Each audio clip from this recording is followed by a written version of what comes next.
thank you. You know, a lot of people may be jumping in the water to try and cool off, but unfortunately we've seen a lot of drownings and near drownings. That was true again today when a little boy was pulled from a lake. So we asked, what do people need to know if they see somebody who needs help? Our Cole Miller is going beyond the headlines tonight. Cole. Well, Dan, Jen, the thought of giving CPR can be scary, and sometimes people are hesitant to step in. Now, I found out for adults, it doesn't take much to potentially save a life.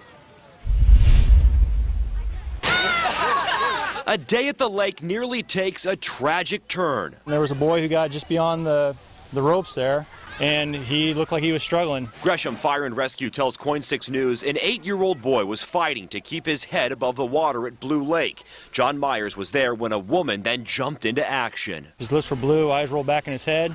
She grabbed him, started pulling him ashore, and started yelling for help and asking people to call 911. Myers says an ER doctor just happened to be on the beach, ran over and began giving the boy CPR. Then a long wait. After about 5 minutes, he threw up a whole bunch of water, came out of his stomach and his lungs. The boy was then taken to the hospital, his life possibly saved because someone there knew CPR. I went to talk to a paramedic to find out what you need to know. I found out babies and children still require the CPR we typically think of, including hands and mouth. But for adults, hands only is the new standard. If you see a person collapse in front of you, you push hard and fast in the center of their chest at a rhythm about 100 per minute. Johnson says the hands-on method takes away a lot of confusion. And that knowledge has then increased the people who are more comfortable with stepping in and helping someone who needs their help.